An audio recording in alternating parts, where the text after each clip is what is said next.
What you mean you don't know Pana? She's dope. What you mean? What you mean? What you mean? What you mean?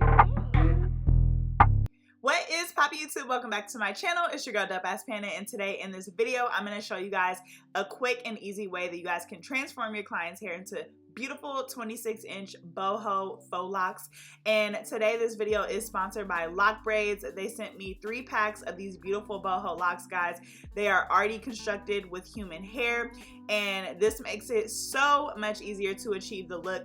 Each pack comes with 24 locks, and even though they sent me a total of 3 packs, I actually only ended up using 2. So I can't wait for you guys to see this transformation.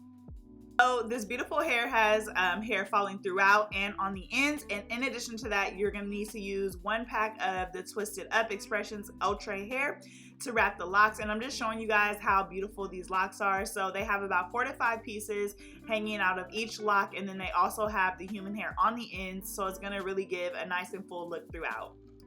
Each lock also has a loop at the top, and we're going to use that loop to crochet these locks in. So I'm going to start off by braiding 1 inch to 2 inches of my client's natural hair, and this is what we're going to do before adding on the lock. Remember, how much you braid your client's natural hair before adding the lock on is going to determine where that lock stops. So you do want to make sure you check with your client to get the length that they want for these locks. So I'm going to put the crochet hook through the lock, and then I'm going to crochet 1 strand of the braid through that loop that is at the top of the lock, and then I'm going to continue to braid, and this is how I'm going to seal that lock onto my client's natural hair. You can also fully braid your client's natural hair and just crochet that lock in, but the reason why I didn't do that is because that will leave a lump, and we don't want that. We want a seamless faux lock. So by doing this and braiding it in instead of crocheting it after you've already done the braid, it will prevent any lumps and bumps in your lock. So by braiding 1 to 2 inches of my client's hair, these locks are going to stop slightly below her butt. And if you want all of your locks to stop at the same length, then you're going to have to make sure that each row that you do above that first guide row, you are adding in those locks at the same place. Otherwise, you're going to get more of a layered look. So basically, as you're doing your rows going up, you are going to have to braid down slightly more for each row, and making sure that you're adding that lock in at the same place. That way they will all hang at the same length.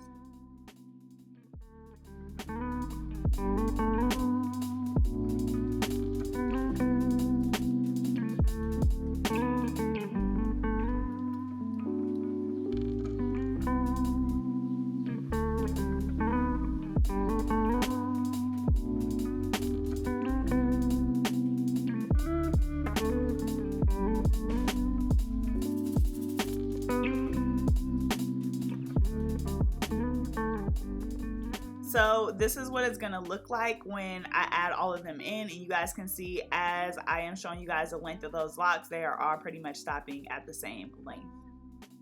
Now these locks for me would be considered my medium size, and my client did want a side part, so I'm going to go ahead and do a side part for her. In a second, I'm going to show you guys my parting guide. You can do them smaller. I wouldn't really suggest doing them bigger because these specific locks are pretty skinny, but I am going to show you guys my parting guide here. So at the nape of the neck, I did a total of 2 rows, and then I'm gonna do 3 rows that fully go around my client's entire head. So you're just kind of parting like a U shape. So that's the first row. This here is my second row that's gonna travel all the way around, and then I have my 3rd row. And remember, I said that my client wanted a side part, so then I went ahead and I started parting straight across. I did 1 row that way, and then 3 rows going to the left. So now we're gonna start by wrapping these locks since we have crocheted them all in, and I'm gonna take the tail end of my client's braid and I'm gonna crochet it through the top. And I definitely switched this method up about 3 rows in, and I will tell you guys why later, but for now I'm just going to kind of talk you through what I initially did. So I'm going to crochet that braid in, and you want to make sure that it's laying naturally. If you are pulling the braid in and it's too tight, then your lock will rise up like that, and we don't want that. So you guys just want to make sure it lays natural. And then you're going to take a piece of that twisted up crochet hair, and you're going to also crochet that through the root of the client's braid. This is the hair that we're going to be using to wrap, and it's already pretty much pre-fluffed, so you don't really have to fluff it out too much. You're going to make one end of it short. The other end that's long is going to be the end that we wrap around. So you're going to start by wrapping about 3 to 4 times at the base of your client's head, and then you're going to start to wrap downward. As you're wrapping, you do want to make sure that hair stays fluffed out, and you want to make sure that you are slightly wrapping over the section that you just wrapped to make sure that your client will have full coverage in this wrapping method. And you're going to make sure that those human hair pieces are not being wrapped away, so I will pull those out the way, and I'm going to continue to wrap. I only wrap about a couple, like an inch past my client's natural hair before I begin to wrap upward, and this hair is pretty coarse, so it will pretty much stay in place. So you guys can see that that is where my client's natural hair ends. So I'm going to continue to wrap until I get slightly past that, and then I'm going to begin to wrap upward. I'm going to continue to wrap upward until I don't have any more hair to wrap. And to get the best seal on your lock, you want to make sure that no matter how small that piece is, you continue to wrap it around until it's gone, and then I palm roll it, and I'll pull the rest of those human hair pieces down so that they're hanging. And that is pretty much how I wrap my locks. So to give you guys a guide on how much hair I'm using to wrap, I do take one piece of that twisted up crochet hair, and I'm going to break it down into 4, and I'm going to use one of each of these for each lock. So basically one piece will give you 4 locks. It only takes 1 pack to complete a full head of locks if you guys are doing the same exact style that I'm doing. So remember I told you guys that I ended up switching it up. My client's hair is really thick, and so instead of crocheting through the top of the lock, I started crocheting a little bit down because I noticed that the top of my lock was a little bit bulky, and I was going for more of a natural look. So instead of me crocheting it through the root of the braid, I just crocheted a little bit down, and then I continued to wrap. Now this twisted up hair, I still am gonna put at the root of the braid and wrap it down, but it is gonna look a little bit more natural. And I will show you this lock compared to one of the locks that I had did before, and I'll show you guys how it just looks a little bit more natural. When it comes to doing these locks, I do want them to be kind of flat and seamless. Like, people really like to go for that natural root look so that it looks like my client's natural hair. And so this is just a technique that I found as I went along the way that kind of worked for me. If you guys have other suggestions, you can also let me know in the comment section. I really don't do locks often, but I do see different methods on Instagram all the time that I like to try, and so this was just one of them. If your client has really natural hair, you might even want to consider not crocheting their hair upward at all. Like, you might just want to wrap the braid as it's hanging down, because it'll just make for a seamless lock. Sometimes it'll get bulky in certain areas, and we don't want that. So yeah, just a couple suggestions if you guys are working on clients with thicker hair.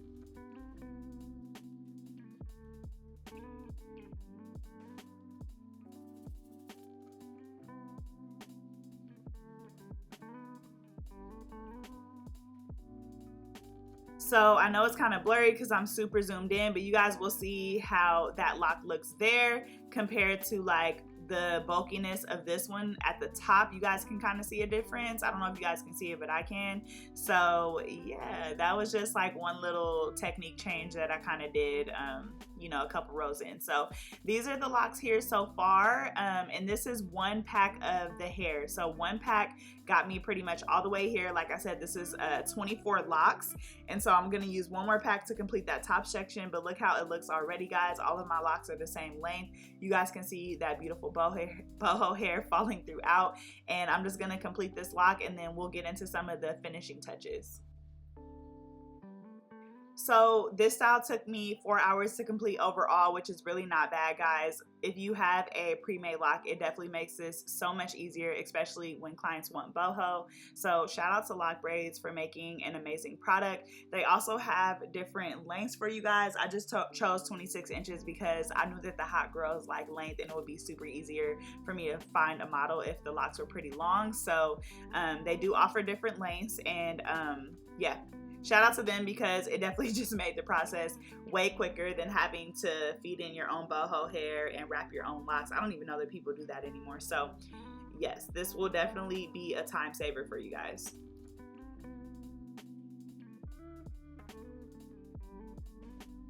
Alright guys, so to finish up this look, I am obviously going to do her edges, and I love to do fluffy edges. So a lot of people ask, is it necessary to flat iron your client's edges? It's not, but a lot of the young girls go for that look. You guys know that I'm using the Dope collection, which is my own brand, and all of the products that I use in this video will be linked in the description section for you guys, so make sure you guys go ahead and check them out. But yeah, I'm just going to do some really soft edges on her.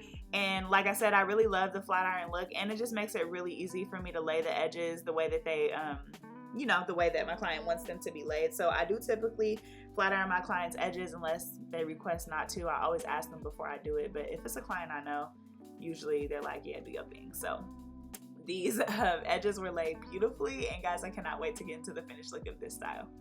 One thing I do want to say before we get into the finished look is that the hair that you wrap with is important, guys. If you guys can't find this brand, then you want to make sure you find a brand that mimics the texture of the lock. Sometimes the water wave hair or whatever hair that people use to do locks is a lot more silky, so you just want to make sure it matches the texture of the locks that you're going to be using before you wrap with it. And so yeah, this is my finished look, guys. I hope you guys really enjoyed this tutorial. Shout out to Lockbraids. These locks were bomb, beautiful. I definitely will be using them again. It made the process so much easier. They're already handmade. It's 100% human hair, and you'll get a full look from top to bottom. If you guys have tried this brand out before, let me know your thoughts or leave a review for them in the comment section down below. As always, guys, if you have any requests, let me know in the comment section down below, and I'll make sure that I create a tutorial for you. And thank you so much for watching. I will catch you guys in my next video.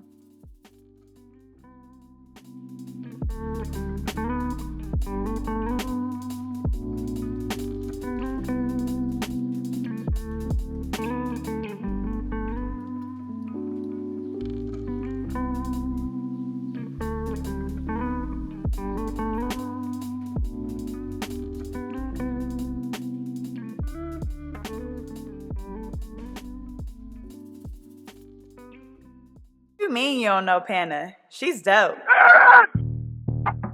What you mean? What you mean?